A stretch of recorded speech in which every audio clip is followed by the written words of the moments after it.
On va commencer. Bienvenue à tous. Bienvenue à ce webinaire sur le thème des contaminants émergents, maîtrise des risques et impact sur la santé. Je m'appelle Amélie Bain, je suis chargée d'affaires agroalimentaire au sein du Clubster NSL. Donc c'est un pôle de compétitivité dans la nutrition, et santé, spécialisé dans la nutrition et santé. Et donc nous sommes ensemble pour 1 heure, jusqu'à midi sur ce thème-ci.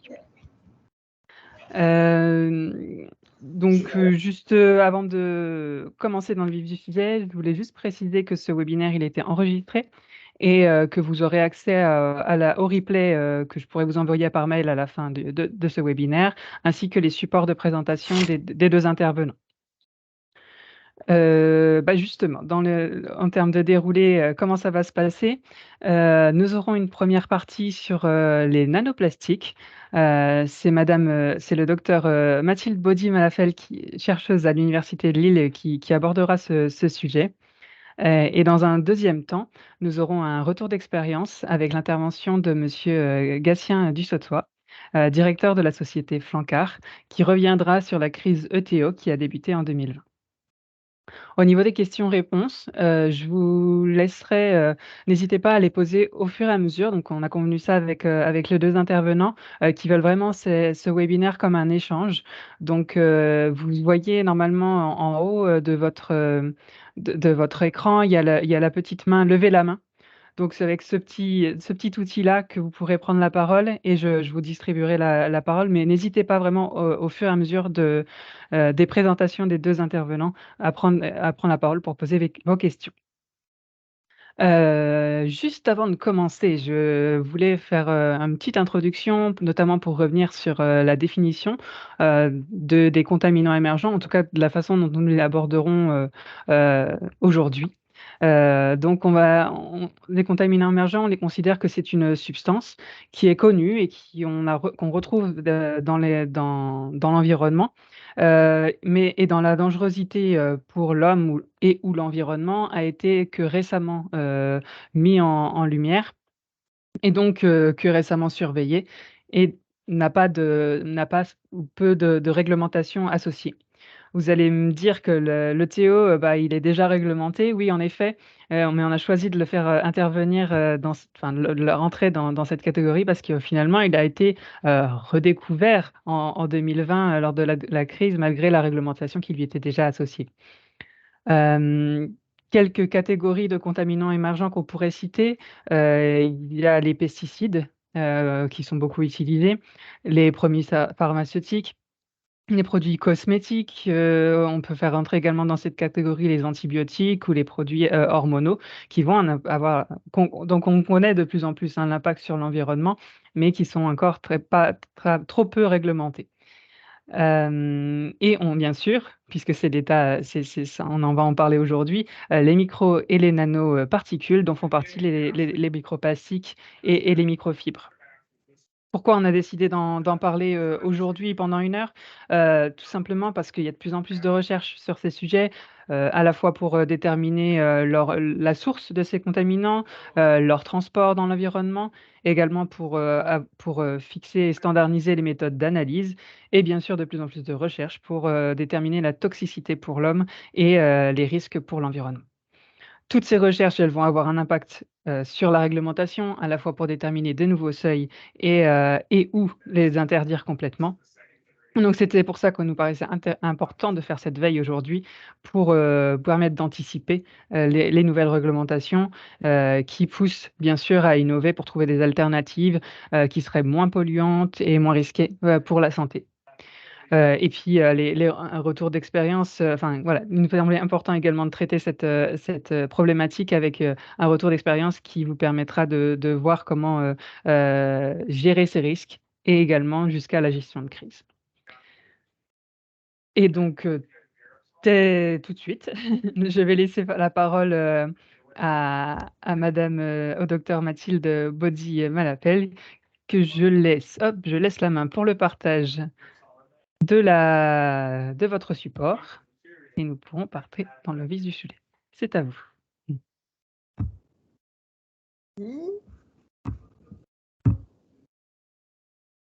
Bonjour à tous. Je vous parle donc aujourd'hui de la problématique des microplastiques et des nanoplastiques. C'est une problématique très très large, je vais essayer de vous dire l'essentiel sur cette problématique.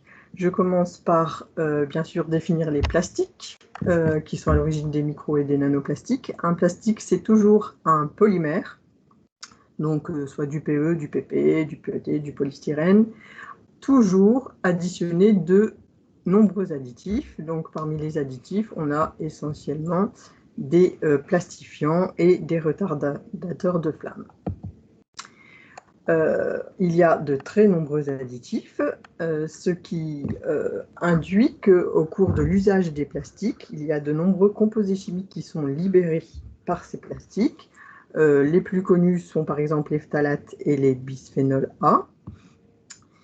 Mais il y en a aussi de très nombreux autres. Et donc, j'ai choisi de décomposer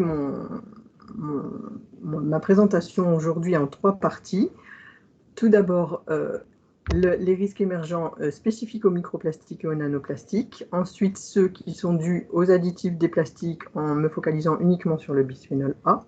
Et ensuite, la troisième partie parlera plus de la réglementation actuelle sur les plastiques. Alors, tout d'abord, quels sont les risques émergents dus aux microplastiques et aux nanoplastiques? Pourquoi déjà on parle de microplastiques et de nanoplastiques? Eh bien parce que les plastiques que nous utilisons, typiquement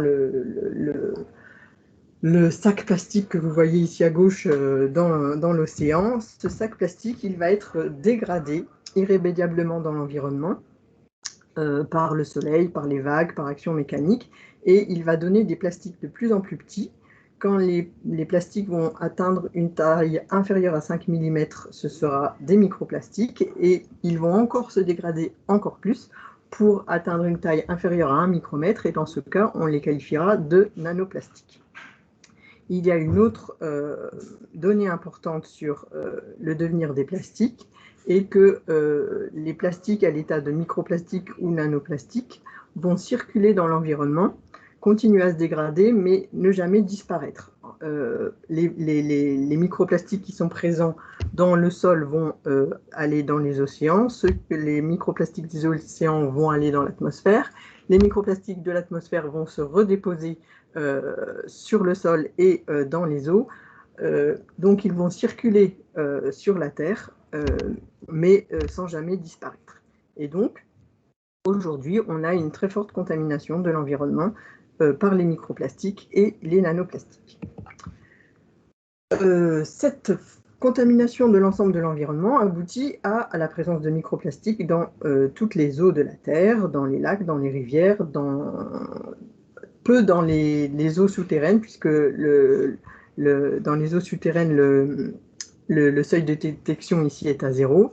Par contre, à droite, vous avez l'eau en bouteille et l'eau du robinet qui sont toujours contaminées par les microplastiques. On retrouve aussi des microplastiques dans notre nourriture, et donc on a retrouvé des microplastiques dans l'eau, le thé, la bière, le vin, les sodas, dans les poissons, les fruits de mer, le sel, le sucre, le miel, le lait, la volaille, et il y a même une publication qui a retrouvé des microplastiques dans les fruits et les légumes. Et donc les microplastiques circulent dans notre chaîne alimentaire. En plus de ces microplastiques environnementaux qui circulent, on ajoute des microplastiques via les contaminants alimentaires. Et donc, par exemple, si on prend certains emballages alimentaires et qu'on les soumet, on les met 30 minutes à 40 degrés ou 30 minutes dans la glace, eh bien, on peut observer au microscope une libération de microplastiques. On ajoute aussi des microplastiques quand on passe certains contenants alimentaires au micro-ondes. Donc, dans cette publication, ils ont passé des contenants alimentaires micro-ondables au micro-ondes, et ils ont pu mesurer à chaque passage au micro-ondes Ce sont les différentes colonnes à chaque passage au micro-ondes, les différents microplastiques qui sont libérés à chaque passage au micro-ondes. Et donc, au total, on connaît très bien les microplastiques, les différents types de microplastiques qui sont présents dans les emballages alimentaires. Donc, vous avez ici un tableau qui montre, par exemple, les microplastiques qui ont été retrouvés dans des bouteilles à usage unique, mais également dans des bouteilles réutilisables et tout en bas, par exemple, dans les biberons pour les enfants.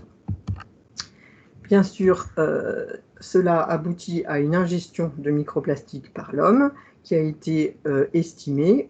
Par exemple, dans cette publication, les calculs ont donné une estimation de 150 000 particules de microplastiques ingérées par l'homme par an. Et c'est équivalent à cette autre estimation qui est européenne et qui estime que donc les Européens adultes ingèrent 883 microplastiques par jour, les enfants 553 microplastiques par jour, ce qui équivaut à un peu moins d'1 microgramme par jour pour les adultes et les enfants. Dans cette diapositive, je vous montre que les chercheurs ont trouvé également des microplastiques dans le lait maternel, et donc nos premiers jours, nous n'échappons pas à l'ingestion de microplastiques. Bien sûr, cette ingestion de microplastiques a abouti à la détection de microplastiques dans les tissus humains. Cela a commencé en 2018-2019 par la détection de microplastiques dans les selles humaines, et puis ensuite ça s'est enchaîné. Toutes les publications que vous voyez là sont de 2021, 2022, 2023, et donc les chercheurs ont trouvé des microplastiques dans le côlon, le foie, les urines, le sang, le cœur, les poumons, les articulations, les organes génitaux masculins et le placenta humain.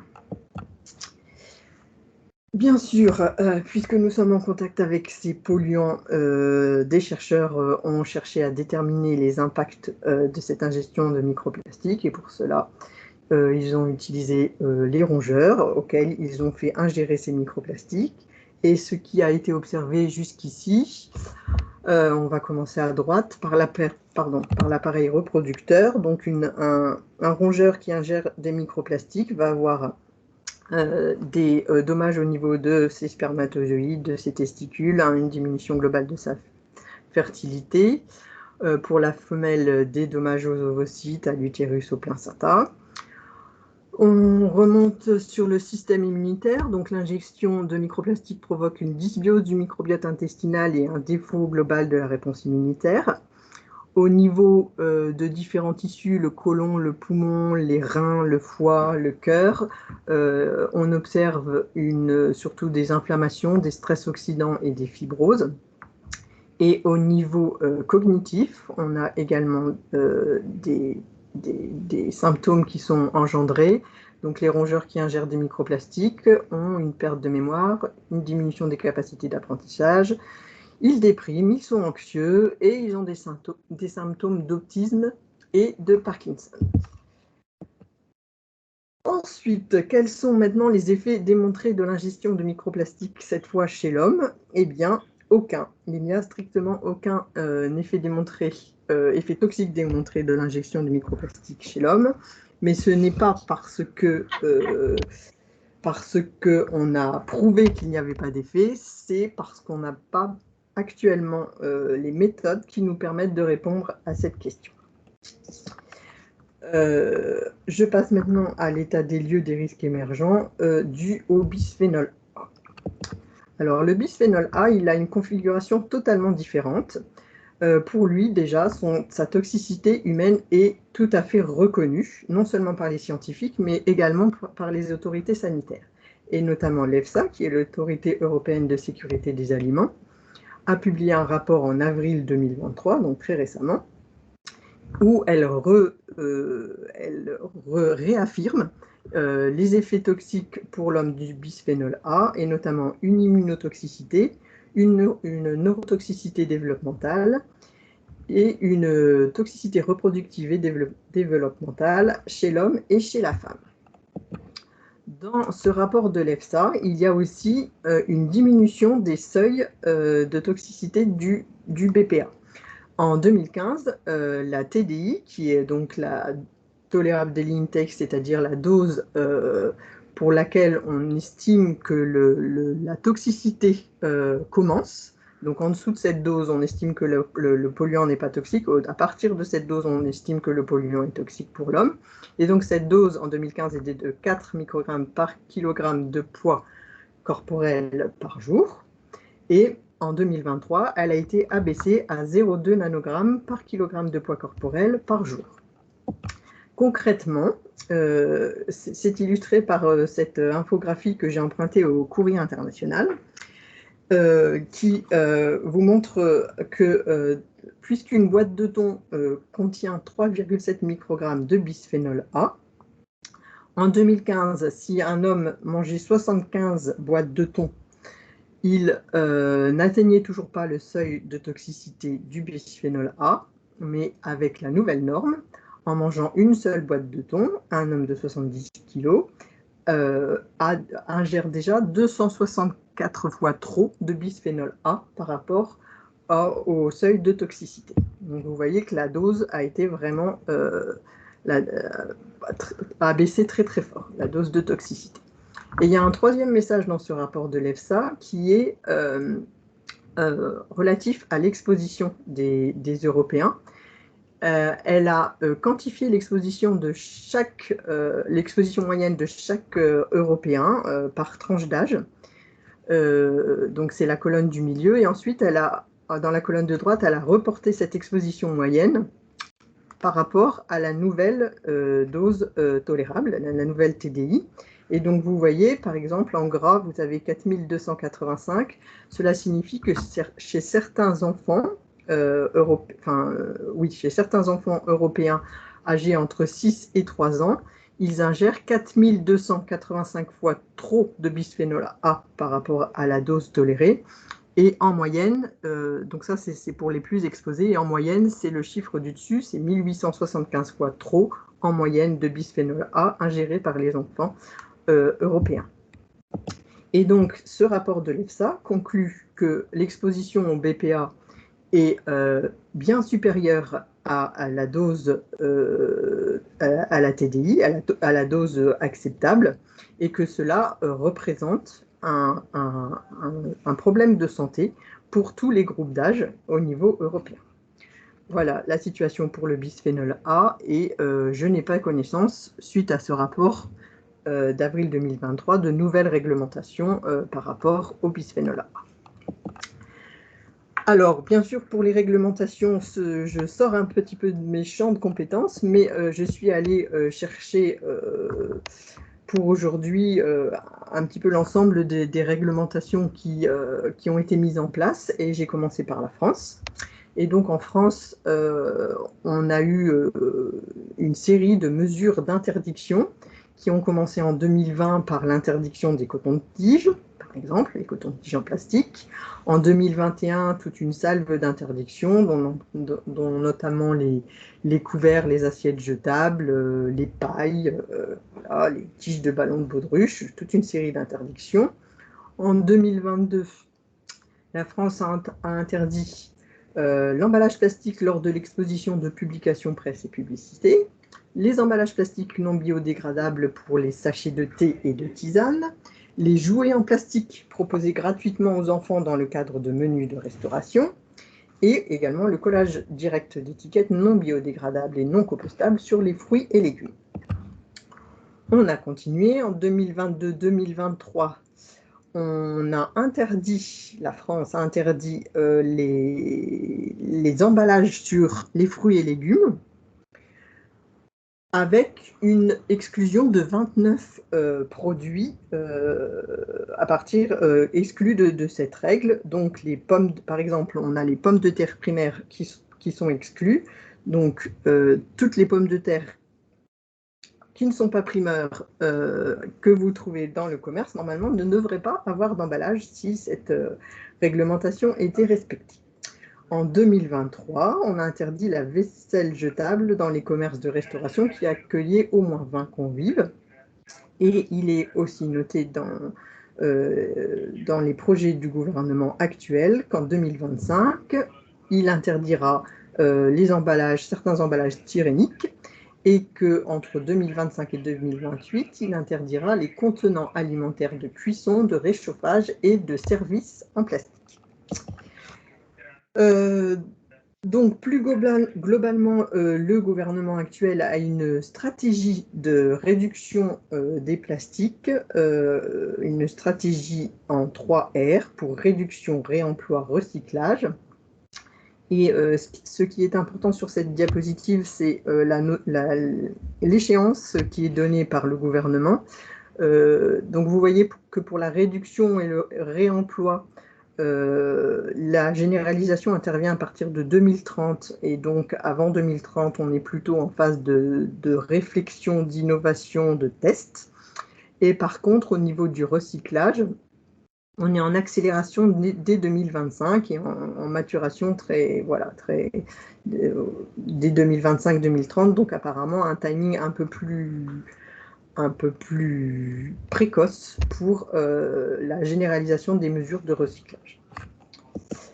Au niveau européen, maintenant, on a aussi des décisions régulières et une réglementation récente intervenue en mars 2023, la dernière réglementation européenne sur les emballages plastiques. Donc dans cette réglementation, on a pour la première fois au niveau européen des objectifs de réemploi des emballages plastiques. Le texte impose des règles pour diminuer le sur-emballage et une restriction mise en place sur les PFAS et le bisphénol A qui sont ajoutés intentionnellement dans les emballages. Les PFAS, ce sont des composés perfluorés qui sont également des additifs du plastique et eux aussi avec une toxicité démontrée comme le bisphénol A. En revanche, toujours dans cette mesure européenne, la restauration à emporter et livrée est exemptée d'obligation de réemploi des emballages et l'interdiction de tous les emballages jetables dans la restauration sur place est en sursis. Alors que je vous ai dit juste avant qu'en France, cette interdiction était déjà en cours. Donc il y a un nouveau vote aujourd'hui, le 21 novembre, qui potentiellement va donner de nouvelles mesures au niveau européen. Et puis je finis en vous parlant de ce qui se passe actuellement au niveau mondial. Donc il y a une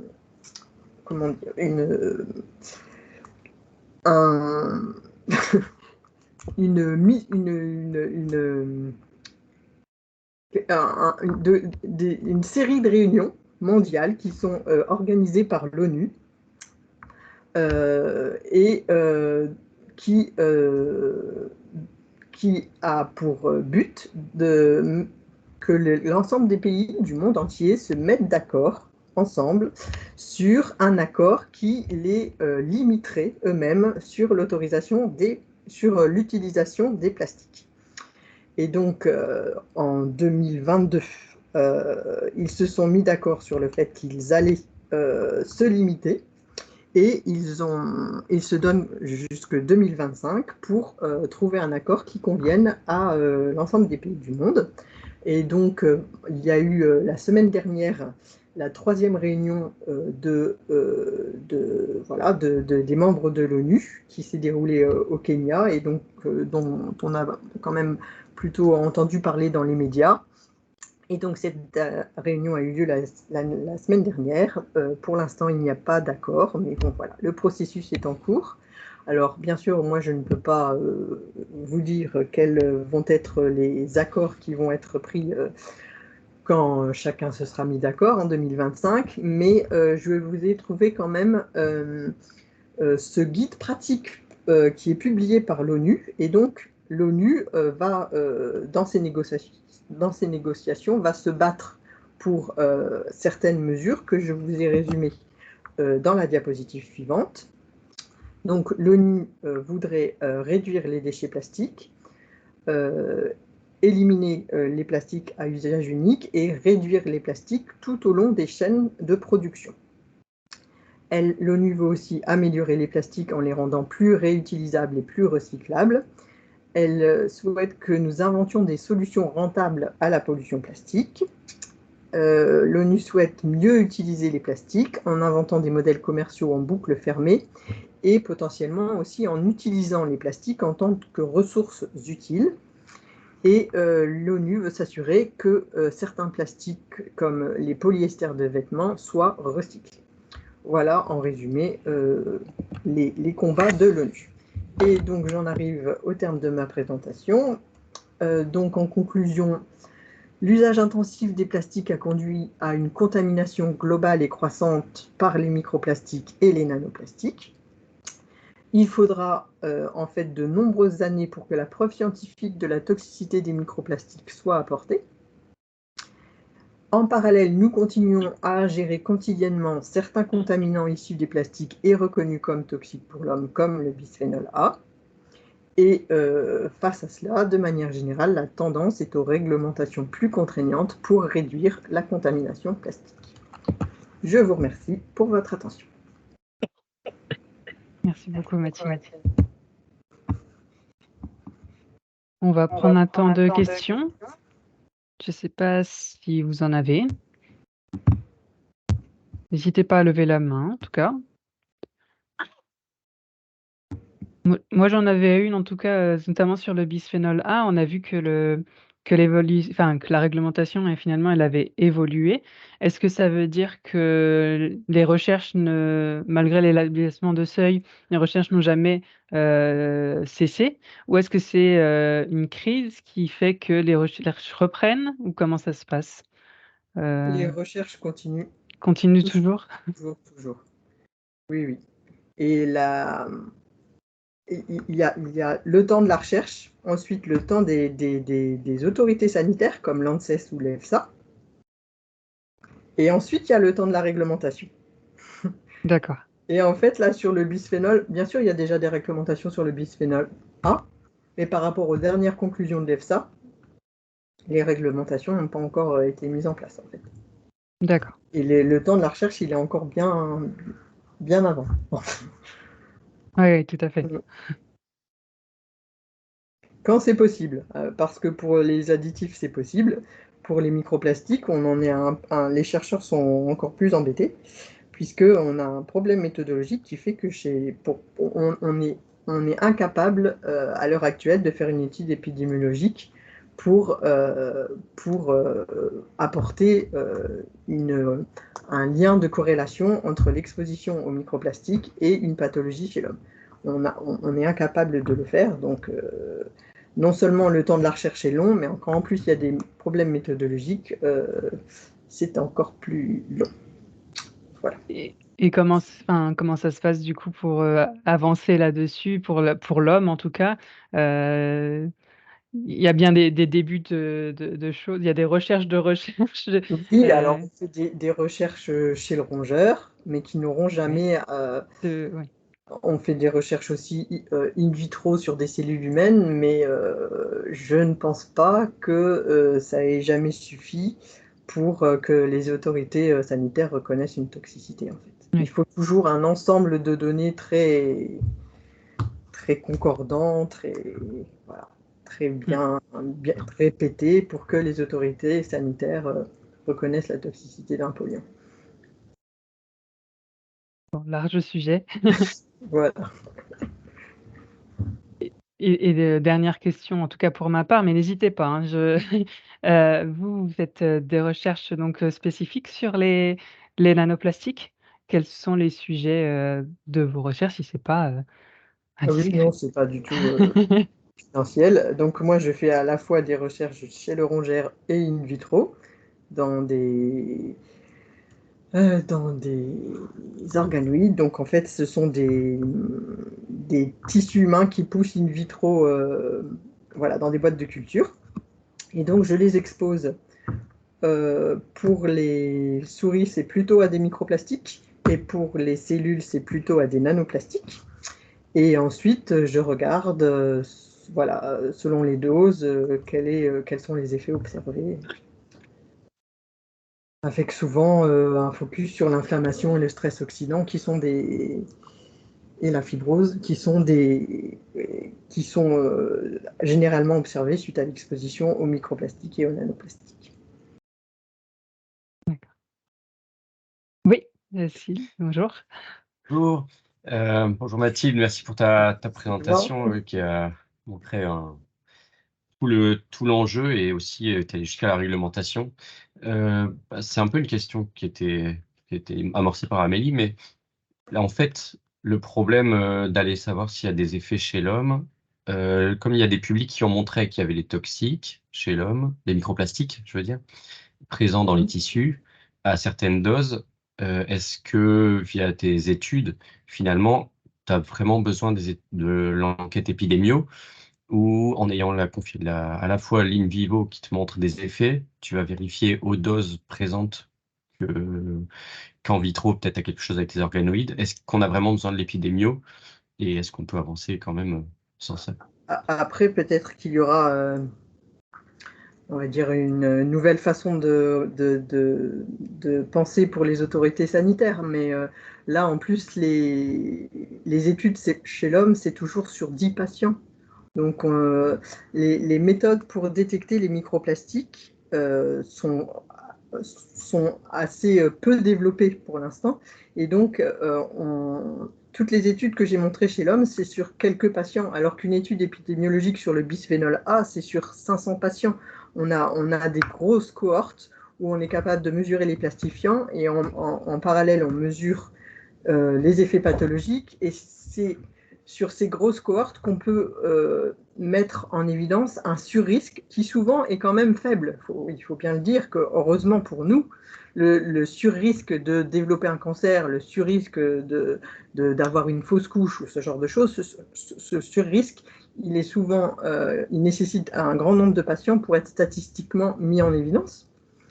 Et actuellement, avec les méthodes sur les microplastiques, on est incapable de le faire. Et je ne l'ai pas dit parce que je n'avais pas le temps, mais sur les nanoplastiques, c'est encore pire. Les nanoplastiques, on ne sait pas les détecter dans les tissus humains. Pas du tout. Même sur 10 tissus humains, on ne sait pas le faire. Donc voilà, on en est là. Alors évidemment, Sylvain et moi, on avance sur l'in vitro, sur les rongeurs. Mais malheureusement, je pense que... Alors, il y a aussi des physico-chimistes qui avancent sur les méthodes pour la détection des microplastiques et des nanoplastiques. Ça viendra. On finira par faire ça, on va dire, de manière aussi routinier qu'on détecte du bisphénol A dans les urines. Mais voilà, c'est un temps supplémentaire qui va s'ajouter au temps de la recherche, en fait, mais qui sera, à mon avis, nécessaire. Merci beaucoup. Merci. Et s'il n'y a pas d'autres questions, on va pouvoir passer à la présentation et le témoignage de Monsieur Gatien du Soussois. Et je laisse également partager la présentation. Bonjour à tous.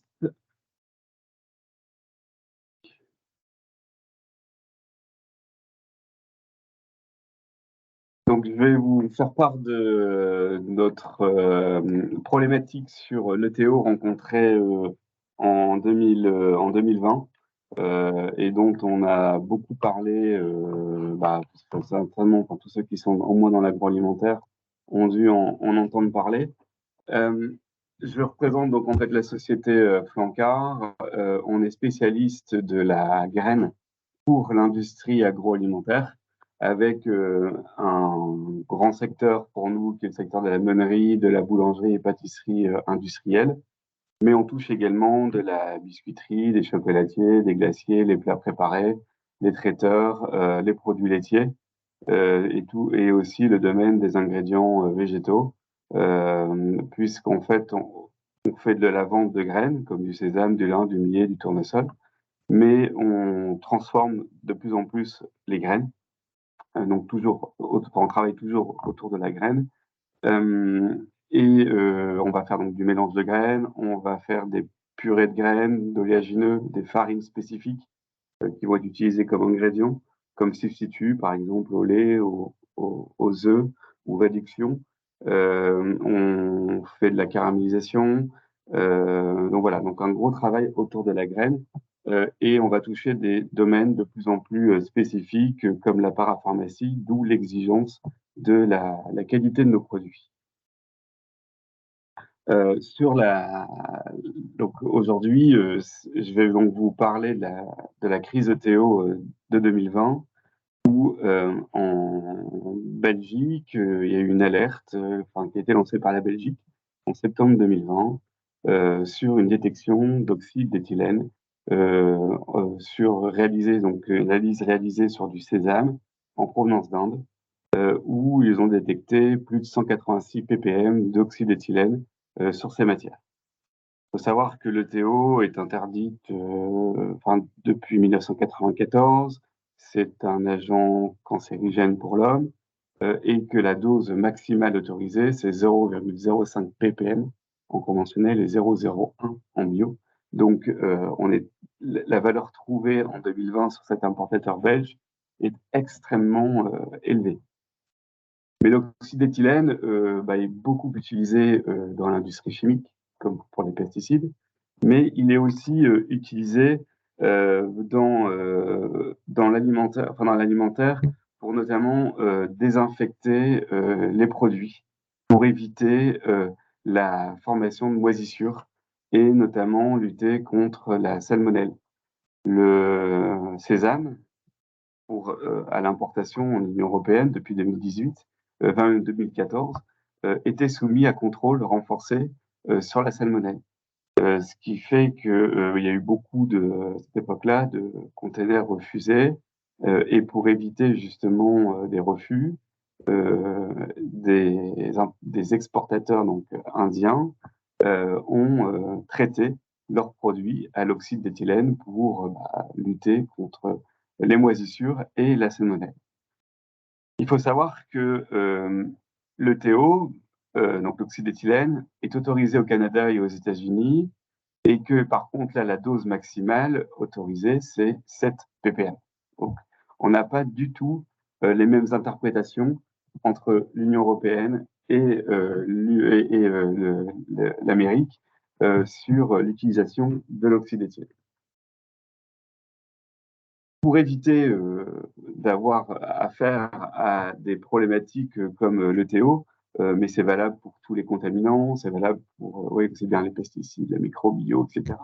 C'est au niveau de nos sociétés, c'est d'anticiper au maximum toutes les contaminations possibles et donc c'est d'avoir des plans de contrôle et des études de risque matières premières et fournisseurs très poussés que l'on pousse de plus en plus selon l'origine d'importation, selon l'origine de la matière première, de passer beaucoup de temps dans le choix de nos fournisseurs, surtout aujourd'hui où la matière ou les graines, on peut en trouver très facilement, notamment en provenance d'Europe de l'Est, à des prix très intéressants. Donc, faire toujours très attention à la qualité et à la façon dont on a référencé nos fournisseurs et d'être en veille permanente. Donc, pour ça, il y a des outils intéressants comme Vigial ou aussi les alertes RASSF qui permettent d'avoir connaissance de l'évolution de la réglementation puisque la réglementation elle évolue tout le temps. En ce moment, il y a un gros sujet sur le cadmium dans le lin.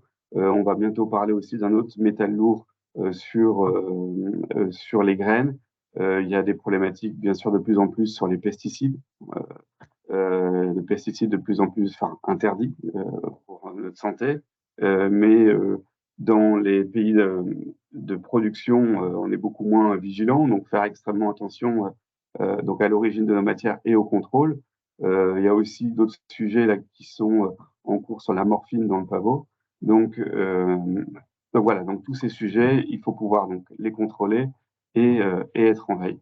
Ça a certes des coûts, mais pour moi, indispensable pour prévenir tout risque et surtout éviter d'avoir une gestion de crise lorsqu'on a un produit non conforme et puis faire extrêmement attention aussi à l'image de son entreprise. On sait que c'est extrêmement important, tout comme la santé des consommateurs.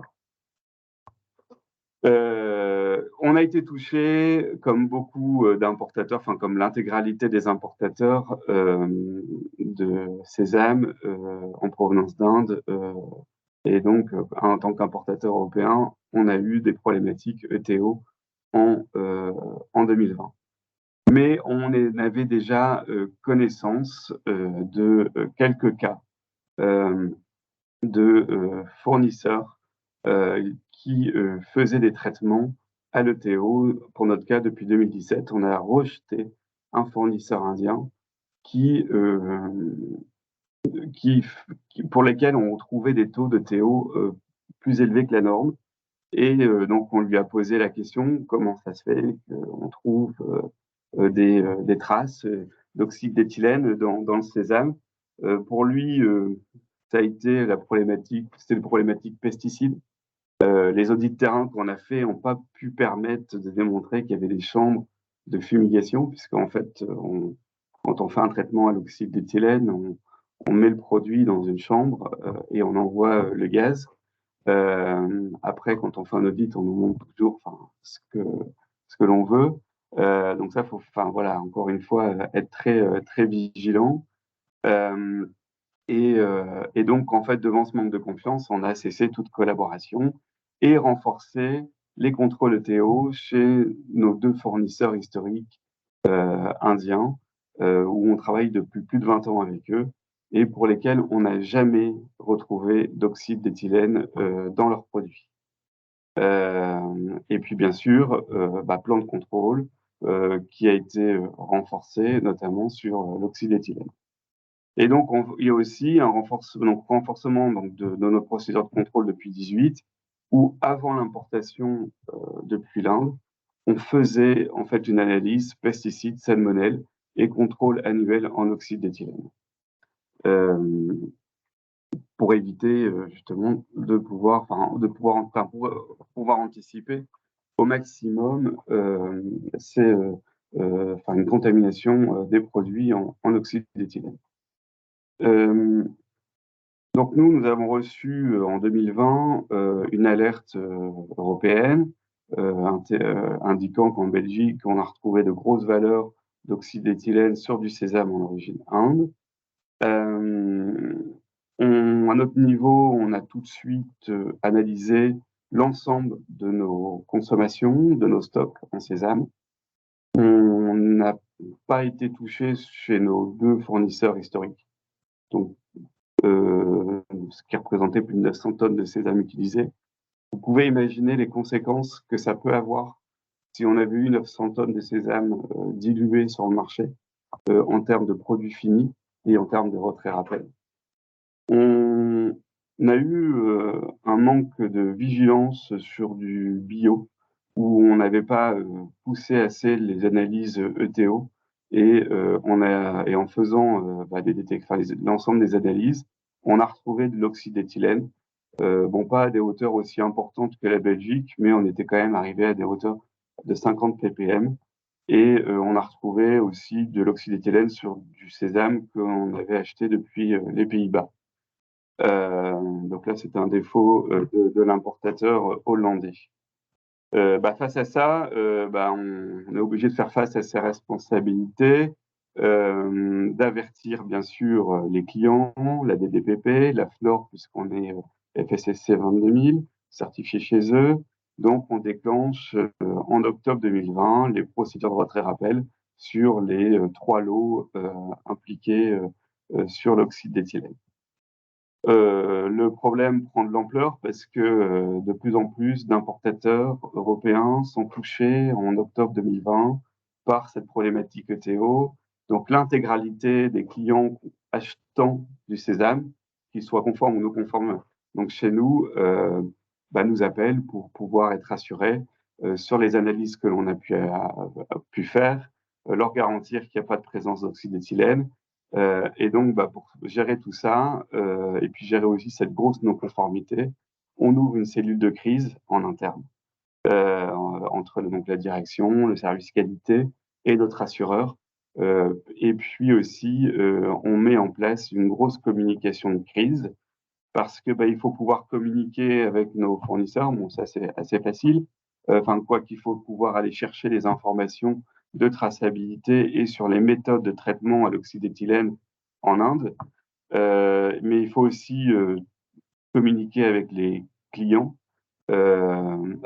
pouvoir leur justifier que qu'il n'y a pas de contamination ou qu'il y a contamination, et donc fournir toutes les traçabilités, pouvoir communiquer avec l'ensemble des autorités, et puis aussi avertir l'ensemble de l'équipe de chez Flancard sur la conduite à tenir, parce qu'il en va aussi de l'image. Les médias sont en train à cette époque-là d'en parler.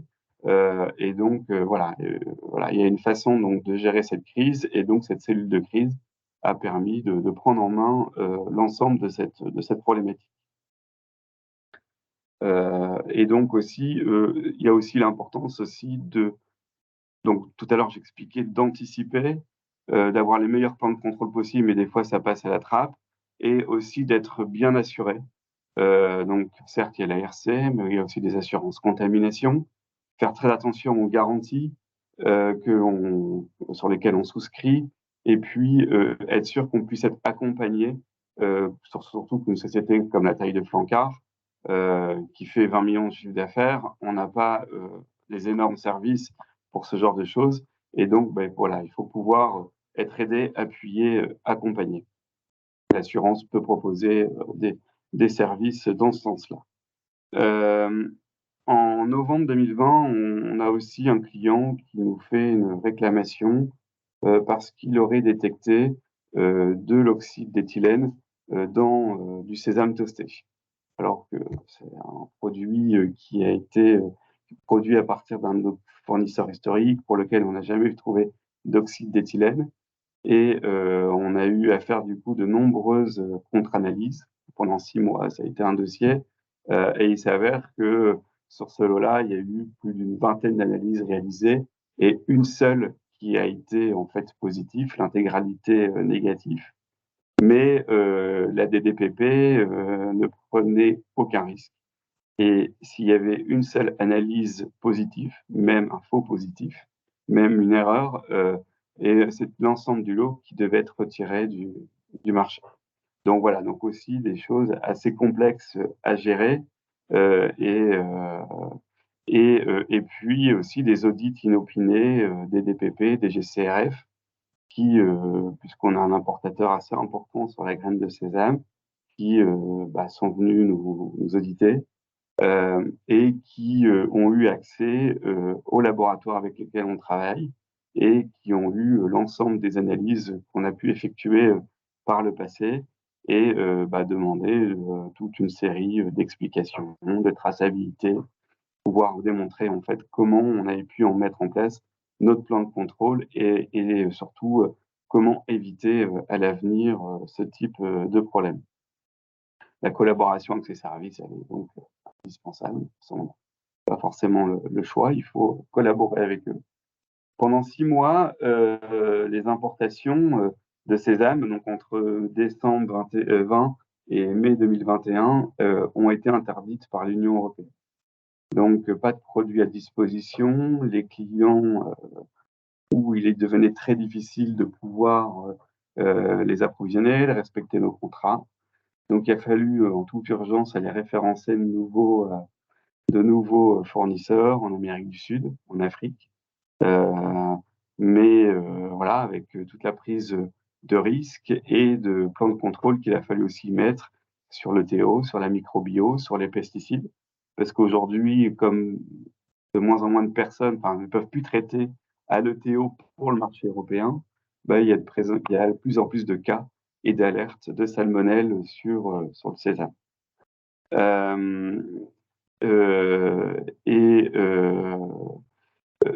Et aussi, on a mis en place une nouvelle procédure de contrôle pour toutes les importations de sésame, où avant expédition en France, il y a aussi eu des nouvelles normes imposées par l'Union européenne pour la reprise d'importation de sésame indien.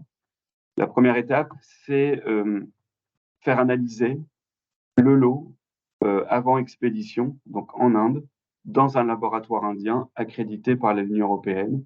Et ils doivent analyser dans ce laboratoire la salmonelle, l'oxyde d'éthylène et environ 300 molécules de pesticides. S'il y a conformité, l'Union européenne autorise l'importation. Nous, en plus de ça, on exige à nos 2 fournisseurs de nous envoyer un échantillon qu'on analyse sur la microbio intégrale et sur 600 molécules pesticides. Si et seulement tout est conforme, on autorise l'expédition du conteneur vers l'Europe. Le sésame est soumis à contrôle renforcé, donc par l'Union européenne. 50% des importations sont contrôlées, soit documentaires, soit contrôle physique, avec analyse, pesticides, salmonelle et oxyde d'éthylène. Et ici, après, quand on reçoit le conteneur, on refait une analyse oxyde d'éthylène pour s'assurer que l'échantillonnage a été correct, qu'il n'y a aucune présence et mettre vraiment sur le marché vraiment des produits sains et répondant à la réglementation. Le sésame bio qu'on avait acheté et qui n'était pas conforme a pu être revalorisé au Canada puisque eux autorisaient à des valeurs jusqu'à 7 ppm d'oxyde d'éthylène dans le produit. Donc ça a été une chance. Nos fournisseurs indiens n'ont pas pu reprendre leurs marchandises parce qu'en Inde, ils n'ont pas de réglementation sur l'oxyde d'éthylène. Et donc l'Union européenne, quand il n'y a pas de réglementation dans un pays, impose sa propre réglementation. Et puis après, tous les produits non conformes ou avec des taux très élevés ont été mis en méthanisation. Pour conclure sur cette crise, ça a été, on a fait face à une food fraude de très grosse ampleur de la part de nombreux exportateurs indiens qui ont, en fait, pour lutter contre la salmonelle et avoir de bonnes analyses microbio, décidé de faire des traitements à l'ETO sans déclaration, puisqu'ils savaient pour certains que c'était interdit sur le marché européen. Par contre, c'est demandé sur des marchés américains. Ça a touché le sésame au début, mais ça a touché les gommes, ça a touché les épices, les additifs. Il y a même eu en 2022 ou 2021 une grosse problématique sur les glaces où on a détecté de l'ETO sur les produits finis. Par contre, donc ça a permis de mettre sur la touche de nombreux fournisseurs peu scrupuleux sur la qualité et très agressifs sur les prix. Donc ça, c'est un bon point. Par contre, sur la gestion de crise en Europe, ce qui a été assez difficile, c'est qu'en France, on appliquait strictement la réglementation. Si un lot de matières premières était non conforme, c'est l'intégralité de la chaîne qui devait faire, il y avait un retrait-rappel sur l'intégralité de la chaîne jusqu'au produit fini. Même il n'y avait pas d'interprétation sur l'effet dilution de l'oxyde d'éthylène dans le produit fini, alors que dans d'autres pays européens, l'interprétation des règlements se fait des fois d'une manière différente et avec une interprétation du risque ou du principe de précaution différent. Donc certains ont des fois analysé les produits finis et interpréter le principe de dilution. Donc là, c'était un peu une concurrence, on va dire, déloyale pour les sociétés françaises vis-à-vis d'autres pays. Nos plans de contrôle ne cessent de se renforcer parce que il faut pouvoir vendre un produit qui correspond, qui déjà pour notre santé soit correct, qui corresponde à la réglementation. Aujourd'hui, c'est l'oxyde d'éthylène, mais je vous ai parlé tout à l'heure des métaux lourds. C'est les problématiques de pesticides quand on importe du Kazakhstan, quand on importe de Chine ou d'Amérique du Sud. Voilà, la vigilance doit être importante. Et aujourd'hui, on a ces procédures de contrôle renforcé pour l'intégralité des grands imports voilà, qui sont réalisés par Flanker. J'en ai fini sur notre gestion de crise au niveau de l'oxyde d'éthylène chez Flanker. Merci beaucoup, Gatien. Est-ce que vous avez des questions parmi les participants? Je crois savoir qu'il y a quelques entreprises d'agro, en tout cas, parmi ceux qui sont là. Je ne sais pas s'il y en a qui veulent aussi témoigner. Alors, témoigner en espace d'une minute, comparer leur expérience peut-être qu'ils ont eue au niveau de l'ETO. Oui. Bonjour. Bonjour, Marine Laville, société Novaptech. Alors, j'ai pas d'expérience sur le Théo, mais par contre, on développe des outils analytiques et j'aurais aimé connaître le type d'outils analytiques que vous utilisez pour tester tous les contaminants que vous mentionnez. Alors là, ça va dépasser mes compétences, mais en gros, on fait aucune analyse en interne. On va travailler avec des laboratoires vraiment spécialisés, pesticides, microbio. Voilà, c'est vraiment des éléments trop complexes. Flanker, c'est 30 personnes, donc bien sûr, on n'a pas de labo. Et c'est avec les labos que les interprétations se font et voilà, avec lesquels on est accompagné, bien sûr. D'accord, donc vous travaillez directement avec les laboratoires qui ont certainement des spectros de masse, etc. Exact. Ah oui, qui ont des labos qui ont pignon sur rue, Eurofins, Primoris, qui chacun a ses spécialités. Et puis, par contre, c'est énormément et de plus en plus de veille réglementaire parce que chaque année, c'est des nouvelles réglementations sur des nouveaux. Voilà, je vois notamment sur le cadmium dans le lin qui a été fortement réglementé en 2022, qui fait que le lin français est souvent au-dessus de la nouvelle norme, et donc il ne s'agirait pas de mettre sur le marché des produits voilà, qui ne correspondent pas à la réglementation. Oui, absolument. Alors la réglementation, nous, c'est le driver de notre marché, hein.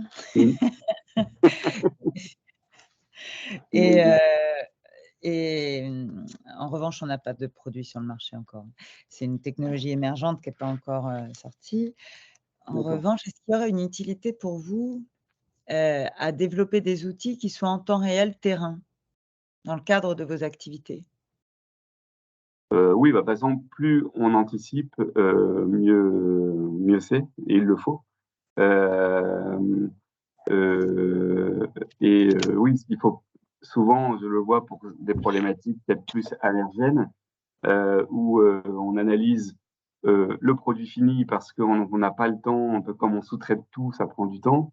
Donc, on n'analyse pas la matière première, les encours de production, et du coup, on n'analyse que le produit fini.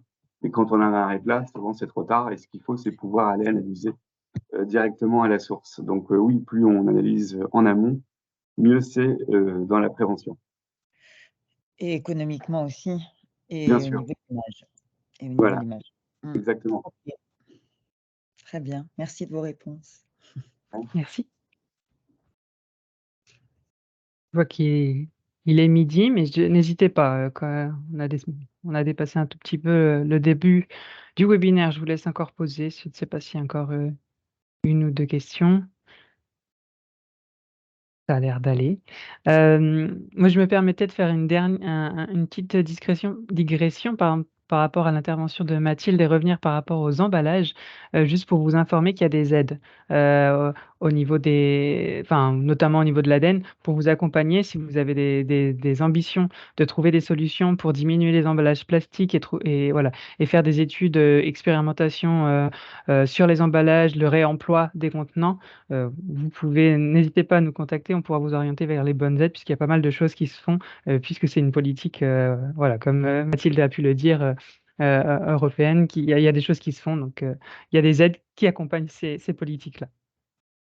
Merci à tous d'avoir participé à ce webinaire. Comme j'ai pu le dire au début du webinaire, il sera disponible en replay. Je vous le transmettrai par mail, ainsi que les supports de présentation de nos deux intervenants du jour.